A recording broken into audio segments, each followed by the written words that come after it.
ಶ್ರೀರಾಮ ಭಕ್ತ ಹನುಮ ಜನಿಸಿದ ಅಂಜನಾದ್ರಿ ಪರ್ವತವು ಇಡೀ ಭಾರತದಲ್ಲಿಯೇ ಹೆಸರುವಾಸಿಯಾಗಿರುವಂಥ ಒಂದು ಪ್ರವಾಸಿ ತಾಣವಾಗಿದ್ದು, ಇದು ಕೊಪ್ಪಳ ಜಿಲ್ಲೆಯ ಗಂಗಾವತಿ ತಾಲೂಕಿನಲ್ಲಿ ಬರುತ್ತೆ. ತದನಂತರದಲ್ಲಿ ಪಂಪಾ ಸರೋವರವು ಭಾರತದ ಹಲವಾರು ಪವಿತ್ರ ಸರೋವರಗಳಲ್ಲಿ ಒಂದಾಗಿದ್ದು, ತದನಂತರದಲ್ಲಿ ಋಷಿಮುಖ, ನವಬೃಂದಾವನ, ದುರ್ಗಾ ಬೆಟ್ಟ, ಹೀಗೆ ಹಲವಾರು ಪ್ರೇಕ್ಷಣೀಯ ಸ್ಥಳಗಳು ಈ ಕೊಪ್ಪಳ ಜಿಲ್ಲೆಯಲ್ಲಿದ್ದು, ಹಲವಾರು ಪ್ರವಾಸಿಗರು ಇಲ್ಲಿ ಭಾರತದಿಂದ, ವಿದೇಶದಿಂದ, ರಾಜ್ಯದ ಮೂಲೆ ಮೂಲೆಗಳಿಂದ ಈ ಪ್ರವಾಸಿ ಸ್ಥಾನಗಳನ್ನು ನೋಡಲಿಕ್ಕೆ ಬರ್ತಾರೆ. ಅದರಲ್ಲಿ ಸಾನಾಪುರ್ ಲೇಕ್ ಕೂಡ ಬಹಳ ಪ್ರಸಿದ್ಧಿ ಪಡೆದಿರುವಂತಹ ಒಂದು ಪ್ರೇಕ್ಷಣೀಯ ಸ್ಥಳ ಅಂತಲೇ ಹೇಳ್ಬೋದು. ಇದನ್ನು ಮಿನಿ ಗೋವಾ ಅಂತಲೇ ಪ್ರವಾಸಿಗರು ಕರೀತಾರೆ. ಹಂಪಿ ಇಲ್ಲಿ ನಮ್ಮ ಬಳ್ಳಾರಿ ಜಿಲ್ಲೆಯಲ್ಲಿ ಹೆಸರುವಾಸಿಯಾಗಿರುವಂಥ ಪ್ರಪಂಚ ವ್ಯಾಪ್ತಿ ಹೆಸರು ಇರುವಂಥ ಹೆಸರಾದರೂ ಅದನ್ನು ಮಿಕ್ಕಿ ನಮ್ಮ ಈ ಸಾನಾಪುರ್ ಲೇಕ್ ಹೆಸರು ಪಡೆದಿರುವಂಥದ್ದು. ಹಾಗೂ ಇಲ್ಲಿ ಶ್ರೀ ಕೃಷ್ಣದೇವರ ರಾಜವಂಶಸ್ಥರು ಇರುವಂಥ ಪ್ರದೇಶವೂ ಇದ್ದು, ಇಲ್ಲಿ ಹಲವಾರು ರೆಸಾರ್ಟ್ಗಳು, ರೆಸ್ಟೋರೆಂಟ್ಗಳು, ಹೋಟೆಲ್ಗಳು, ತಂಗಲಿಕ್ಕೆ, ಪ್ರವಾಸಿಗರಿಗೆ ಊಟ, ಇನ್ನಿತರ ಎಲ್ಲ ರೀತಿಯ ವ್ಯವಸ್ಥೆಗಳಿದ್ದರೂ ಕೂಡ ಇಲ್ಲಿ ಎಲ್ಲ ಒಂದು ಕಡೆ ಪ್ರವಾಸಿಗರಿಗೆ ಸುರಕ್ಷಿತ ಪ್ರದೇಶ ಅಲ್ಲ ಅಂತಲೇ ಈಗ ಹೊರಬೀಳ್ತಾ ಇದೆ ಒಂದು ವಿಷಯ. ವಿಜಯನಗರ ಸಾಮ್ರಾಜ್ಯದ ಮೊದಲನೆಯ ರಾಜಧಾನಿಯಾಗಿದ್ದ ಆನೆಗುಂದಿಯು ತನ್ನ ಗತವೈಭವವನ್ನು ಕಳೆದುಕೊಂಡು ರಾಜ ಅರಮನೆಗಳ ಜಾಗದಲ್ಲಿ ದೊಡ್ಡ ದೊಡ್ಡ ರೆಸಾರ್ಟ್ಗಳು, ರೆಸ್ಟೋರೆಂಟ್ಗಳು, ಬಾರ್ಗಳು, ಇಲ್ಲಿಗಿಲ್ಲಿ ಆಕ್ಟಿವಿಟೀಸ್ಗಳು ನಡೆದು ಈಗೆಲ್ಲ ಕುಲುಷಿತವಾಗಿ ಪ್ರವಾಸಿಗರಿಗೆ ಸೇಫ್ ಅಲ್ಲ ಅನ್ನುವಂತಹ ವಾತಾವರಣ ಸೃಷ್ಟಿಯಾಗಿಬಿಟ್ಟಿದೆ. ಇಲ್ಲಿ ಪೊಲೀಸ್ ಇಲಾಖೆ ಆಗಲಿ, ಜಿಲ್ಲಾಡಳಿತವಾಗಲಿ ಇದನ್ನು ನಿರ್ವಹಿಸಲು, ಇದನ್ನು ಫೇಸ್ ಮಾಡಲು ಸೋತಿದೆ ಅನ್ನುವಂಥ ಒಂದು ಮಾತು ಪತ್ರಿಕಾ ವಲಯದಿಂದ ಹೊರಬರ್ತಾ ಇದೆ. ಎಲ್ಲಿ ನೋಡಿದರೂ ಅತ್ಯಾಚಾರಗಳು, ಹಲ್ಲೆಗಳು, ಕೊಲೆ, ಇನ್ನಿತರ ಹಲವಾರು ಅನೈತಿಕ ಚಟುವಟಿಕೆಗಳು ಇಲ್ಲಿ ನಡೀತಾ ಇದೆ ಎನ್ನುವಂಥ ಮಾತು ಕೇಳಿಬರ್ತಾ ಇದೆ. ಈ ಕುರಿತು ನಿಮಗೆ ಎಲ್ಲ ಮಾಹಿತಿಯನ್ನು ಹೇಳ್ತೀನಿ. ಅದಕ್ಕೂ ಮುಂಚೆ ಎಲ್ಲರೂ ದಯವಿಟ್ಟು ನನ್ನ ಈ ಚಾನಲನ್ನು ಸಬ್ಸ್ಕ್ರೈಬ್ ಮಾಡಿಕೊಂಡು ಮುಂದೆ ಏನು ನಡೆದಿದೆ ಅನ್ನುವಂಥದ್ದನ್ನು ಹೇಳ್ತೀನಿ ನೋಡಿ. ಕಳೆದ ತಿಂಗಳು ಫೆಬ್ರವರಿಯ ಮಧ್ಯಭಾಗದಲ್ಲಿ ಹೈದರಾಬಾದ್ನ ಖಾಸಗಿ ಆಸ್ಪತ್ರೆಯ ವೈದ್ಯರಾದಂಥ ಡಾಕ್ಟರ್ ಅನನ್ಯ ರಾವ್ರವರು ಈ ಆನೆಗುಂದಿ, ಈ ಅಂಜನಾದ್ರಿ ಬೆಟ್ಟವನ್ನು ನೋಡಲಿಕ್ಕೆ ಪ್ರವಾಸಕ್ಕಾಗಿ ಬರ್ತಾರೆ. ಅಂಜನಾದ್ರಿ ಬೆಟ್ಟವನ್ನು ದರ್ಶನ ಮಾಡಿದ ನಂತರ, ಹನುಮ ಜಪವನ್ನು ಮಾಡಿದ ನಂತರ ಅಲ್ಲೇ ಪಕ್ಕದಲ್ಲಿದ್ದಂಥ ವೈಟ್ ಶಾಂಡ್ ಎನ್ನುವಂಥ ಒಂದು ಖಾಸಗಿ ಪ್ರೈವೇಟ್ ರೆಸ್ಟೋರೆಂಟ್ನಲ್ಲಿ ಉಳ್ಕೊಳ್ತಾರೆ. ಅಲ್ಲಿಂದ ಅದರ ಪಕ್ಕದಲ್ಲಿರುವಂತಹ ಒಂದು ತುಂಗಾಭದ್ರಾ ನದಿಯಲ್ಲಿ ರೀಲ್ಸ್ ಮಾಡಲಿಕ್ಕೆ ಹೋಗಿಯೋ ಅಥವಾ ಗಾಂಜಾ ಅಥವಾ ಡ್ರಿಂಕ್ಸ್ ಅಥವಾ ಇನ್ನಿತರ ಯಾವುದೇ ರೀತಿಯಿಂದ ಪಾನಮತ್ತರಾಗಿಯೋ ಗೊತ್ತಿಲ್ಲ, ಆ ನದಿಯಲ್ಲಿ ಹಾರಿ ಪ್ರಾಣವನ್ನು ಕಳ್ಕೊಳ್ತಾರೆ. ಇನ್ನು ಇಬ್ಬರು ಇವ್ರ ಜೊತೆ ಬಂದಿದ್ದರೂ ಕೂಡ ಅವರನ್ನು ಕಾಪಾಡಲಿಕ್ಕೆ ಆಗದಿರುವಂತಹ ಪರಿಸ್ಥಿತಿ ಬಂದಿರುತ್ತೆ. ಹೀಗಾಗಿ ಅವರು ತೀರ್ಕೊಂಡ್ಬಿಡ್ತಾರೆ. ಅವರ ತಂದೆಯವರು ಕೂಡ ಎಲ್ಲೋ ಖಾಸಗಿ ಪ್ರಸಿದ್ಧ ವೈದ್ಯರಂತೆ ಹೈದರಾಬಾದ್ನಲ್ಲಿ. ಹಾಗಾಗಿ ಯಾವುದೇ ರೀತಿಯ ಕಾನೂನು ಕ್ರಮಕ್ಕೆ ಮುಂದಾಗಿಲ್ಲ ಅನ್ನುವಂಥ ಒಂದು ಮಾತು ಹೊರಬೀಳ್ತಾ ಇದೆ. ಈ ರೀತಿಯಾಗಿ ಅವರು ಎಲ್ಲ ಪ್ರಾಣ ಕಳ್ಕೊಂಡು ಮನೆ ಸೇರಿರ್ತಾರೆ. ಇದಾಗಿ ಕೇವಲ 3 ವಾರಗಳ ಅಂತರದಲ್ಲಿ ಮತ್ತೆ ಈ ಸಾಣಾಪುರ್ ಲೇಕ್, ಚೆಂಗ್ಲಿ ಹತ್ರ ಈ ಅಂಜನಾದ್ರಿ ಬೆಟ್ಟದ ಪಕ್ಕದಲ್ಲಿ ಒಂದು ಘನಘೋರ ದುರಂತ ನಡೆಯುತ್ತೆ. ಅಂಜನಾದ್ರಿ ಬೆಟ್ಟದ ಸುತ್ತಮುತ್ತಲ ಪ್ರದೇಶವನ್ನು ನೋಡಲಿಕ್ಕೆ ಪ್ರವಾಸಕ್ಕೆ ಬಂದಿದ್ದಂತಹ ಅಮೆರಿಕದ ಪ್ರವಾಸಿಗ ಡ್ಯಾನಿಯಲ್, ಇಸ್ರೇಲ್ ಮಹಿಳೆ ಗ್ರೆಗಿರಿ ನಾಮ, ಮಹಾರಾಷ್ಟ್ರದ ಪಂಕಜ್, ಒರಿಸ್ಸಾದ ಬಿಬಾಸ್ ರವರು ಸ್ಥಳೀಯ ರೆಸಾರ್ಟ್ ಮಾಲೀಕಿ ಅಂಬಿಕಾ ನಾಯರ್ ಜೊತೆ ಸಾಣಾಪುರ್ ಲೇಕ್ ಹತ್ರ ದಿನಾಂಕ ಮಾರ್ಚ್ 6ರಂದು ಮಧ್ಯರಾತ್ರಿಯ ಸುಮಾರಿಗೆ 11 ಗಂಟೆಯ ಸುಮಾರಿಗೆ ತುಂಗಾಭದ್ರಾ ಎಡದಂಡೆಯ ಕಾಲುವೆಯ ಪಕ್ಕದಲ್ಲಿ ವೀಣೆಯನ್ನು ಬಾರಿಸುತ್ತಾ ನಕ್ಷತ್ರಗಳನ್ನು ಏಳಿಸುವಂತಹ ಏನೋ ಒಂದು ಕಾರ್ಯದಲ್ಲಿ ಮೋಜು ಮಸ್ತಿಗೆ ಬಂದಿರ್ತಾರೆ. ಆ ಸ್ಥಳದಲ್ಲಿ ಇನ್ನು ಸ್ಥಳೀಯ 3 ಜನ ಕುಡುಕರು, ಪುಡಾರಿಗಳು, ಪುಂಡರು ಆದಂತಹ ಈ ಹಂದಿಮಲ್ಲು, ಚೇತನ್ ಸಾಯಿ ಹಾಗೂ ಇವರ ಸ್ನೇಹಿತರೊಬ್ಬರು ಸೇರಿಕೊಂಡು ಆ ಸ್ಥಳಕ್ಕೆ ಪಾನಮತ್ತರಾಗಿ ಬಂದಿರ್ತಾರೆ. ಅದೇ ಸ್ಥಳದಲ್ಲಿ ಈ ತುಂಗಭದ್ರಾ ಎಡದಂಡೆಯ ಕಾಲುವೆ ಹತ್ರ ಅವರು ಮೋಜು ಮಸ್ತಿಯಲ್ಲಿದ್ದಾಗ ಅವರ ಮೇಲೆ ಅಟ್ಯಾಕ್ ಮಾಡಿದಂತಹ ಈ 3 ಜನರು ಈ ಸ್ಟೆಪ್ಸ್ ಕಾಣ್ತಾ ಇದೆಯಲ್ಲ, ಈ ಸ್ಥಳದಲ್ಲಿ ಅವರ ಮೇಲೆ ಅಟ್ಯಾಕ್ ಮಾಡ್ತಾರೆ. ಅವ್ರ ಹತ್ರ ದುಡ್ಡು ಕೇಳ್ತಾರೆ, ಏನೇನೋ ಕೇಳ್ತಾರೆ. ಅಲ್ಲಿರುವಂಥ 2 ಮಹಿಳೆಯರಿಗೆ ಯಾರು ಇಸ್ರೇಲ್ ಮಹಿಳೆ ಹಾಗೂ ಸ್ಥಳೀಯ ಮಹಿಳೆ ಗ್ರೆಗರಿ ನಾಮ ಹಾಗೂ ಅಂಬಿಕಾ ನಾಯರ್ ಅವರ ಮೇಲೆ ದೈಹಿಕವಾಗಿ ಮತ್ತು ಲೈಂಗಿಕವಾಗಿ ಮೇಲೆ ಬೀಳೇ ಹೋಗ್ತಾರೆ. ಆದರೆ ಅದಕ್ಕೆ ಪ್ರತಿರೋಧವೊಡ್ಡಿದ್ದ ಆ 5 ಜನರ ತಂಡಕ್ಕೆ ಈ 3 ಜನರು ಕೂಡ ಪ್ರತಿರೋಧವನ್ನು ಒಡ್ತಾರೆ. ಆ ಹೋರಾಟದಲ್ಲಿ ಬಡಿದಾಟ ಆಗುತ್ತೆ, ಹೊಡೆದಾಟ ಆಗುತ್ತೆ. ಆ 5 ಜನರ ತಂಡದಲ್ಲಿದ್ದ 3ರನ್ನು ನೀರಿಗೆ ತಳ್ತಾರೆ ಈ ಸ್ಥಳೀಯರು, ಪಾನಮತ್ತರಾಗಿದ್ದಂಥ ಹುಡುಗರು. ಅಲ್ಲಿಗೆ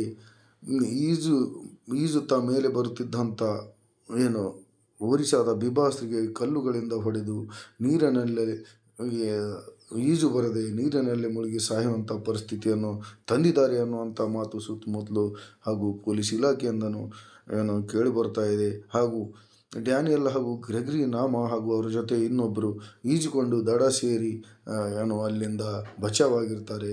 ಈ ರೀತಿಯಾಗಿ ಹಂದಿಮಲ್ಲು ಹಾಗೂ ಚೇತನ್ ಸಾಯಿ ಹಾಗೂ ಅವರ ಸ್ನೇಹಿತರು ಸೇರಿ ಈ ಮಹಿಳೆಯರ ಮೇಲೆ ಅತ್ಯಾಚಾರಕ್ಕೆ, ದರೋಡೆಗೆ ಪ್ರಯತ್ನ ಮಾಡಿರ್ತಾರೆ. ಈ ಸ್ಥಳದಲ್ಲಿ ಆದಂಥ ಈ ಘಟನೆಯಿಂದ ನೀರು ಪಾಲಾಗಿದ್ದಂತಹ ಒರಿಸ್ಸಾದ ಬಿಬಾಸ್ರವರು ಮರುದಿನದಲ್ಲಿ ಮಲ್ಲಾಪುರದ ಪವರ್ ಹೌಸ್ನಲ್ಲಿ ಶವವಾಗಿ ತೇಲ್ತಾ ಇರ್ತಾರೆ. ಅಲ್ಲಿಂದ ಅವ್ರನ್ನ ಹೊರಗೆ ತೆಗೆದಂಥ ಪೊಲೀಸ್ ಇಲಾಖೆಯವರು ಎಲ್ಲ ರೀತಿಯಿಂದ ಸ್ಥಳ ಪರಿಶೀಲನೆ ಮಾಡಿ ಕೇಸನ್ನು ದಾಖಲಿಸಿಕೊಂಡು ಈ ಆರೋಪಿಗಳಾದ 3 ಜನರ ಹಂದಿಮಲ್ಲು, ಚೇತನ್ ಸಾಯಿ ಹಾಗೂ ಶರಣ್ ಅಂಥವರನ್ನು ಅರೆಸ್ಟ್ ಮಾಡಿ ಕಾನೂನು ಗಟ್ಟಿಯಾಗಿದೆ ಅಂತ ತೋರಿಸಿದ್ರು ಕೂಡ ಎಲ್ಲೂ ಹಲ್ಲೆಗೊಳಗಾದಂಥ ಈ ಅಮೆರಿಕದ ಪ್ರವಾಸಿಗ, ಇಸ್ರೇಲ್ನ ಪ್ರವಾಸಿಗರು ಹಾಗೂ ಮಹಾರಾಷ್ಟ್ರದ ಪಂಕಜ್ ಇವರೆಲ್ಲ ಆಸ್ಪತ್ರೆ ಪಾಲಾಗಿ ಆಸ್ಪತ್ರೆಯಿಂದ ಎಲ್ಲ ರೀತಿಯಿಂದ ಚಿಕಿತ್ಸೆಯನ್ನು ಪಡಿತಾ ಇರ್ತಾರೆ. ಕೊಪ್ಪಳ SP ಅವರು ಮಾತಾಡ್ತಾ ಇದ್ದಾರೆ, ಕೇಳ್ಕೊಂಡು ಬರೋಣ. ಏನು ಮಾತಾಡ್ತಾರೆ? ನಿನ್ನೆ ರಾತ್ರಿ ಸುಮಾರು 11 ಗಂಟೆ ಸುಮಾರಿಗೆ 5 ಜನ ಇಲ್ಲಿ ಬಂದಾಗ ಸ್ವಲ್ಪ ಅವ್ರಿಗೆ ಅಸಾಲ್ಟ್ ಮಾಡಿದ್ದಾರೆ ಹಾಗೂ ಇಬ್ಬರು ಹೆಣ್ಮಕ್ಳಿಗೆ ಸ್ವಲ್ಪ ಸೆಕ್ಷುಲಿ ಅಸಾಲ್ಟ್ ಮಾಡಿದ್ದಾರೆ ಅಂತೇಳಿ ಅವರು ಅಡ್ಮಿಟ್ ಆಗಿದ್ದಾರೆ. ಸೊ ಮುಂದಿನ ಅವ್ರ ಮೆಡಿಕಲ್ ಎಕ್ಸಾಮಿನೇಷನ್ ಹಾಗೂ ಮುಂದಿನ FIR ಮತ್ತು ಅವ್ರು ಯಾರು ಅಂತ ಪತ್ತೆ ಮಾಡೋಕ್ಕೆ ಇನ್ವೆಸ್ಟಿಗೇಷನ್ ಕಂಟಿನ್ಯೂ ಆಗ್ತಾಯಿದೆ. ಮೊದಲನೆಯ ಒಂದು ಆದ್ಯತೆ ಆರೋಪಿಗಳನ್ನು ಬಂಧಿಸೋದು. ಅದನ್ನು ಬೇಗ ಮಾಡಲಿಕ್ಕೆ ನಾವು ವಿವಿಧ ತಂಡಗಳನ್ನು ಮಾಡಿ ಕ್ರಮ ಜರುಗಿಸ್ತೀವಿ, ಅದನ್ನು ಮಾಡ್ತೀವಿ ನಾವು. ನಂತರ ಎಲ್ಲ ಮುಗಿದ ಮೇಲೆ ಹೋಮ್ ಸ್ಟೇ ಮಾಲೀಕರಿಗೆ ಏನು ಅದರಲ್ಲಿ ಅತ್ಯಾಚಾರಕ್ಕೆ ಒಳಗಾಗಲು ಪ್ರಯತ್ನಿಸಿದಂತಹ ಸ್ಥಳೀಯ ರೆಸಾರ್ಟ್ ಹೋಮ್ ಸ್ಟೇ ಮಾಲೀಕಿ ಅಂಬಿಕಾ ನಾಯರ್ ಅವರು ಹಾಗೂ ಆ ಮಹಿಳೆ ಸೇರಿಕೊಂಡು FIR ಮಾಡಿಸಿದ್ದಾರೆ, ನಮ್ಮ ಮೇಲೆ ರೇಪ್ ಮಾಡಿದ್ದಾರೆ, ನಮ್ಮನ್ನು ಅಂತ ವಿವಿಧ ರೀತಿಯಿಂದ FIR ಅನ್ನು ಕಂಪ್ಲೇಂಟ್ ಮಾಡಿದ್ದಾರೆ ಅನ್ನುವಂಥ ಮಾತು ಕೇಳಿ ಬರ್ತಾ ಇದೆ. ಆದರೆ ಈ ಎಲ್ಲ ಪ್ರವಾಸಿಗರು ಕೂಡ ಈ ಹಾಟ್ಲೈನ್ ಹೋಮ್ ಸ್ಟೇ ಎನ್ನುವಂಥ ಹನುಮನಹಳ್ಳಿ ಆನೆಗುಂದಿ ಹತ್ತಿರ ಇರುವಂಥ ಹೋಮ್ ಸ್ಟೇಯಲ್ಲಿ ಬಂದು ತಂಗಿದ್ರು. ಎಲ್ಲೆಲ್ಲೋ ರಾಜ್ಯದಿಂದ ಬಂದಂಥ ಈ ಪ್ರವಾಸಿಗರು ಒಂದು ಕಡೆ ಈ ರೆಸಾರ್ಟ್ನಲ್ಲಿ, ಈ ಹೋಮ್ ಸ್ಟೇನಲ್ಲಿ ತಂಗಿರ್ತಾರೆ. ತದನಂತರದಲ್ಲಿ ಎಂಜಾಯ್ ಮಾಡಲಿಕ್ಕೆ ಹೋಗಿ ಈ ಅಪಘಾತಕ್ಕೆ, ಈ ಘಟನೆ ನಡಲಿಕ್ಕೆ ಕಾರಣಕರ್ತರಾಗಿರ್ತಾರೆ. ಎಲ್ಲಿಯ ಅಮೇರಿಕ, ಎಲ್ಲಿಯ ಇಸ್ರೇಲ್, ಎಲ್ಲಿಯ ಮಹಾರಾಷ್ಟ್ರ, ಎಲ್ಲಿಯ ಒರಿಸ್ಸಾ, ಎಲ್ಲಿಯ ಆಂಜನಾದ್ರಿ ಪರ್ವತ. ನೋಡಿ, ಎಲ್ಲಿಂದನೋ ಬಂದು ಇಲ್ಲಿ ಸೇರಿಕೊಂಡು ದೊಡ್ಡ ಮಟ್ಟದ ಗಲಾಟೆಯಾಗಿ, ದೊಡ್ಡ ಮಟ್ಟದ ಹೋರಾಟ ಆಗಿ ಒಂದು ಕೊಲೆನೂ ಆಯಿತು. ಆದರೆ ಈ ಕೊಲೆಗಳಿಗೆ ಕೊನೆಯೇ ಇಲ್ವಾ, ಈ ಸಾವುಗಳಿಗೆ ಕೊನೆಯೇ ಇಲ್ವಾ ಅನ್ನೋವಂಥ ಒಂದು ಪ್ರಶ್ನೆ ಈಗ ಈ ಗಂಗಾವತಿಯಲ್ಲಿ ಸ್ಥಳೀಯರಲ್ಲಿ ಹುಟ್ಕೊಂಡಿದೆ. 3 ವಾರಗಳ ಹಿಂದೆ ರೀಲ್ಸ್ ಮಾಡಲು ಹೋಗಿ ನದಿಗೆ ಹಾರಿ ಪ್ರಾಣ ಕೊಟ್ಟಂತಹ ಅನನ್ಯ ರಾವ್ ಇರ್ಬೋದು.